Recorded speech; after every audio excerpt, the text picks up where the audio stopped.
Good morning, students. Today we are going to deal with the topic organization structure and types of organization structure. Now, what is an organization structure? Structure refers to framework within which managerial and operating tasks are performed.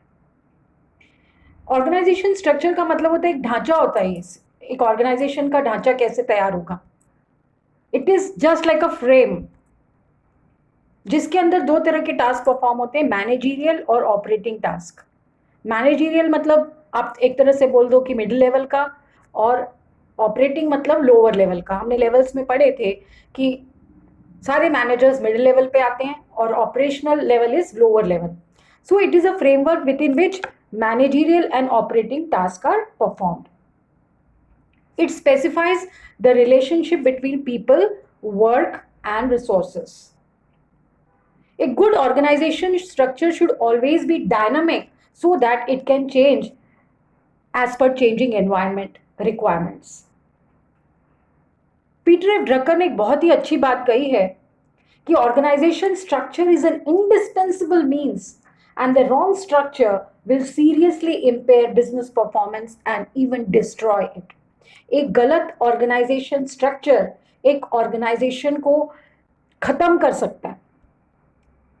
So you can know how important an organization structure is in any business. Now, what is the need of organization structure? The need for creating an organization structure arises when the business grows in size beyond a certain limit. अगर आप देखें soul tradership में देखें, हमने last year पढ़ा है, in case of sole tradership organization structure is not needed as all the activities are performed by one person himself. वहां कोई डिपार्टमेंट्स की जरूरत नहीं है क्योंकि एक अकेला आदमी सारे काम संभाल लेता है. However, when the organization grows, it becomes difficult to coordinate the functions and activities of different members. So in order to function smoothly and face environmental changes, it becomes necessary for an organization to pay attention towards its structure. In a dynamic environment, management must continuously review its plans and objectives, and accordingly, the organization structure should be periodically updated. एक अच्छा management वही कहलाता है जो अपने plans और policies को review ही ना करे बल्कि ऑर्गेनाइजेशन स्ट्रक्चर अगर जरूरत है तो उसको भी अपडेट करता रहे. So it allows a correlation between human, physical, and financial resources and enables a business enterprise to achieve the desired objectives. Now, why is this organization structure beneficial for any organization? It is beneficial because there can be a smooth flow of communication. जब आपका structure होगा आप अब हम देखते हैं functional structure में आप फ्लो चार्ट देखें, मैनेजिंग डायरेक्टर सबसे ऊपर आता है, नीचे सारे डिपार्टमेंटल हेड्स आते हैं और उसके नीचे आप बोलो तो वर्कर्स होंगे. सो अगर स्मूथ फ्लो ऑफ कम्युनिकेशन किसी भी ऑर्गेनाइजेशन में चाहिए तो एक प्रॉपर ऑर्गेनाइजेशन स्ट्रक्चर होना बहुत जरूरी है. An organization structure provides a framework which enables an enterprise to function as an integrated unit by regulating and coordinating the responsibilities of individuals as well as departments. Because आपने देखा है कि सारे organisation में हर एक्टिविटी हर individuals को coordination में काम करेंगे तभी ऑब्जेक्टिव्स अचीव होंगे. और वो कब होगा, कोऑर्डिनेशन में कब काम करेंगे, जब एक प्रॉपर ऑर्गेनाइजेशन स्ट्रक्चर होगा. Now, you know, there are different types of organization structure and they are functional. There are two types of organization structure. They are functional structure and divisional structure. Now, functional structure. What is a functional structure? Functional structure is, इसकी अगर definition बोलूं तो it is an organizational design that groups similar or related jobs together. ये एक तरह का design है जो सिमिलर और related jobs together that is group करता है उनको. यानी आप देखो ऑर्गेनाइजेशन को, एक ऑर्गेनाइजेशन को हम डिफरेंट डिपार्टमेंट, अगर एक ऑर्गेनाइजेशन एक ही प्रोडक्ट बना रहा है तो उस ऑर्गेनाइजेशन को हम डिफरेंट डिपार्टमेंट्स में बांटते हैं और उस डिपार्टमेंट में सपोज प्रोडक्शन डिपार्टमेंट में है तो प्रोडक्शन का काम होगा, परचेज डिपार्टमेंट में सिर्फ परचेज का काम होगा, सेल्स डिपार्टमेंट में सिर्फ सेल्स का काम होगा। इसलिए हम बोलते हैं all related and similar functions are grouped in one department under one executive and that executive is known as departmental head. For example, in a manufacturing enterprise, all the jobs related to production are grouped in production department. Jobs related to purchase are grouped in purchase department, and jobs related to finance are grouped in finance department. That is, you can say grouping similar or related jobs together. सबसे important चीज है functional structure वहां होता है जहां एक product बनाया जाता है। भले ही प्रोडक्ट एक हो, बट हम बोलते हैं this functional structure is suitable in a large size organisation, क्योंकि यहां पे प्रोडक्ट भले ही हम एक बना रहे हैं बट बहुत लार्ज स्केल प्रोडक्शन हो रहा है यहां पे, इसीलिए हमने ऑर्गेनाइजेशन को डिफरेंट डिपार्टमेंट्स में बांटा है। तो where is the functional structure suitable? It is suitable in a large size organisation where diversified activities are carried on and requires high degree of specialisation. Diversified activities क्या हो गई? अलग अलग एक्टिविटीज क्या हो गई? अलग अलग डिपार्टमेंट्स हो गए, अलग अलग ये फंक्शंस है किसी भी ऑर्गेनाइजेशन के, प्रोडक्शन, परचेज, सेल्स। तो डाइवर्सिफाइड एक्टिविटीज हो गई। और हाई डिग्री ऑफ स्पेशलाइजेशन इसलिए है क्योंकि जब एक ही काम एक डिपार्टमेंट में कई सालों तक होगा तो it will lead to specialisation. तो जहां भी high degree of specialisation required होता है, जहां अलग अलग एक्टिविटीज, डाइवर्सिफाइड एक्टिविटीज होती है, वहां फंक्शनल स्ट्रक्चर सुटेबल होता है।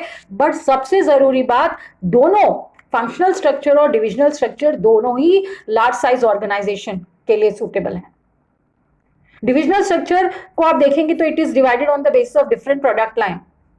तो आप बोलेंगे भाई बहुत सारे प्रोडक्ट बना रहे तो यहीं पे ये प्रोडक्ट, ये जो ऑर्गेनाइजेशन है यही तो लार्ज साइज का होगा जहां इतने सारे प्रोडक्ट बना रहे हैं, पर ऐसा नहीं है।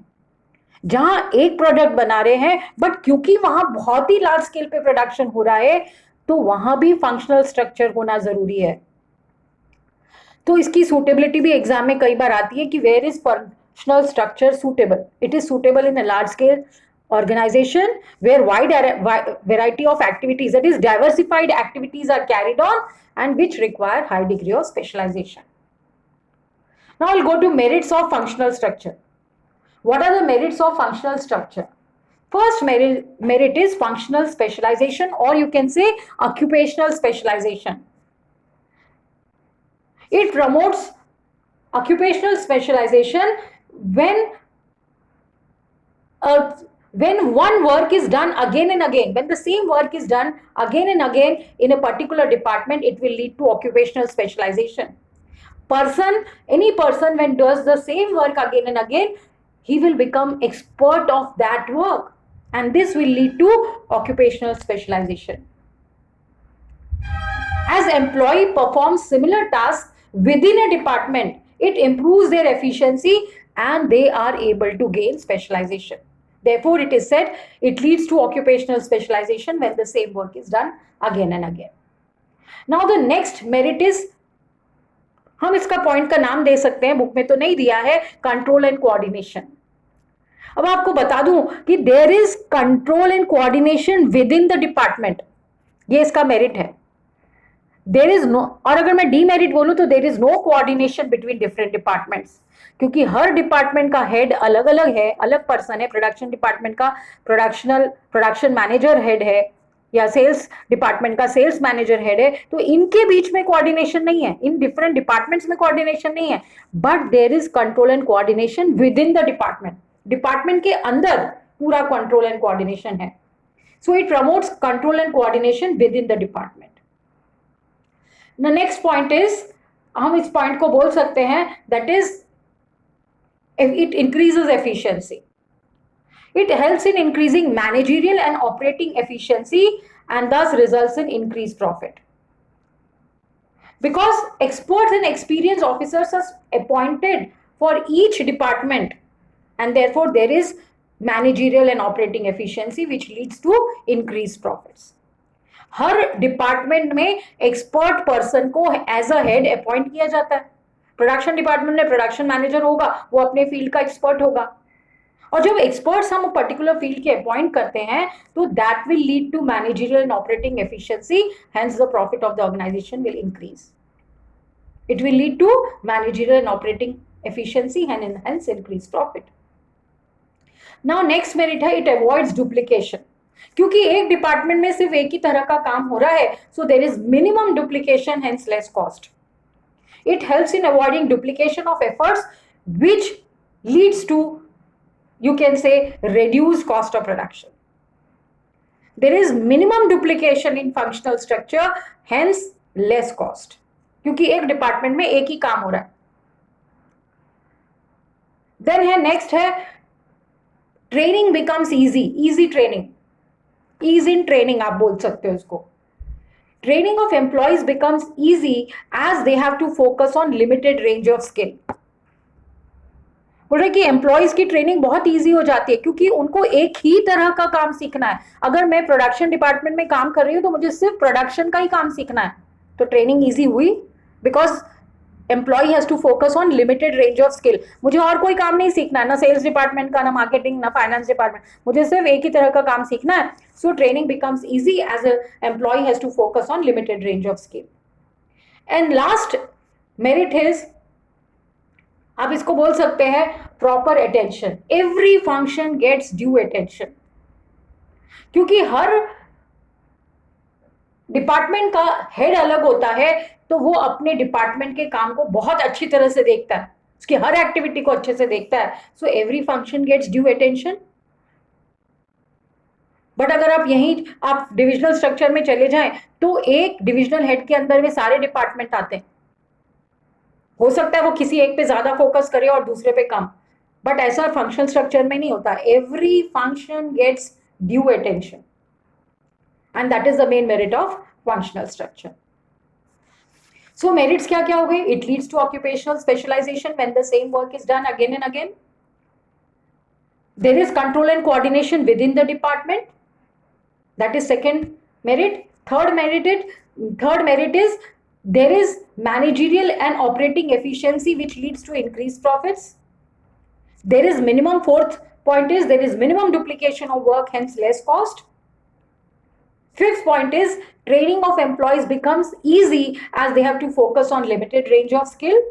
And last is every function gets due attention. Now what are the demerits?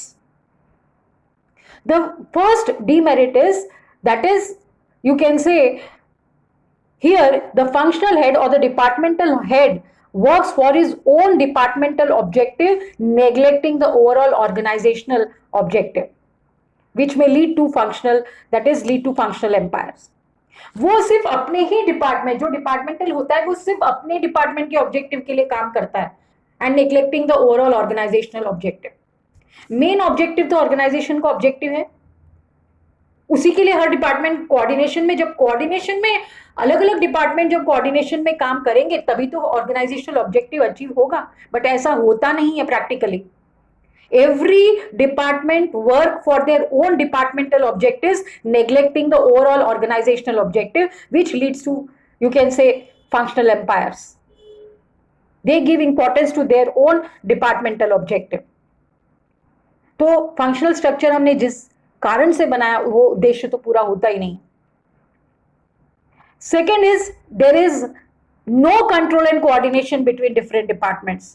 Coordination नहीं है, तभी तो डिपार्टमेंटल ऑब्जेक्टिव के ऊपर ही फोकस करते हैं वो लोग। So there is no control and coordination between different departments. Third जो इसका डीमेरिट हो गया है, that there is always conflict of interest between two departments. There is always conflict between two departments with regard, you can say, because their interest is not compatible. एक example के साथ समझाऊंगी इसका। If the sales department insist on a consumer friendly design, sales department बोलता है कि आप ये कंज्यूमर फ्रेंडली डिजाइन प्रोडक्ट बनाइए प्रोडक्शन डिपार्टमेंट को, but production department disagrees to it, उसको लगता है कि it's not easy to make such a product, तो क्या हुआ, यहाँ पे दो डिपार्टमेंट का, जो दो डिपार्टमेंट है उनमें इंटर डिपार्टमेंटल कॉन्फ्लिक्ट्स होता है because their interest is not compatible. उनको लगता है कि इतना आसान नहीं है, ये जो डिजाइन है प्रोडक्ट का, प्रोडक्शन डिपार्टमेंट को लगता है इसको आसान नहीं है बनाना, एंड देयरफॉर जो सेल्स डिपार्टमेंट बोलता है अगर ये कंज्यूमर फ्रेंडली डिजाइन प्रोडक्ट आप बनाओगे तो सेल्स बढ़ेगी, बट प्रोडक्शन डिपार्टमेंट वो नहीं बनाता है। So there is always inter departmental conflict seen because their interests are not compatible. It may lead to conflict between two or more departments if their interests are not compatible, and that is also one of the main demerit. Next point is inflexibility. You can say the functional heads cannot be promoted to top position. Why? Because they have knowledge of their department only. They cannot be shifted to other departments or position. So this leads to inflexibility. Because it may lead to inflexibility as employees get training of one function only and they cannot be promoted to top position. Even they cannot be shifted to other departments. This will lead to inflexibility. So these are the 4 demerits. First is every functional head works for his own departmental objective, neglecting the overall organizational objective, which creates functional empires. Second is there is no control and coordination between different departments. Third is there is always interdepartmental conflict. There is interdepartmental conflict arise when responsibilities are not clearly separated, and especially when their interests are not compatible. And last is the functional head cannot be promoted to top position because he has knowledge of only one department. Even he cannot be shifted to other departments or position. So these are the 4 disadvantages of functional structure. एक बार और बताऊंगी, where is functional structure suitable? It is suitable in a large size organization where wide variety of activities takes place and high degree of specialization is required. जब भी exam में question आता है तो आपको एक्चुअली आपने देखा कि कई सारे टॉपिक्स अभी इस बार इसमें से डिलीट भी हो गया है, स्पेशली बोलेंगे तो फॉर्मल और इनफॉर्मल ऑर्गेनाइजेशन। देयरफॉर ये जो ऑर्गेनाइजिंग चैप्टर है अपने आप में वैसे भी बहुत इंपॉर्टेंट है। प्लीज लेक्चर को 2-3 बार सुनिए, अपने नोट्स बनाइए and revise the lecture. Thank you and God bless you all.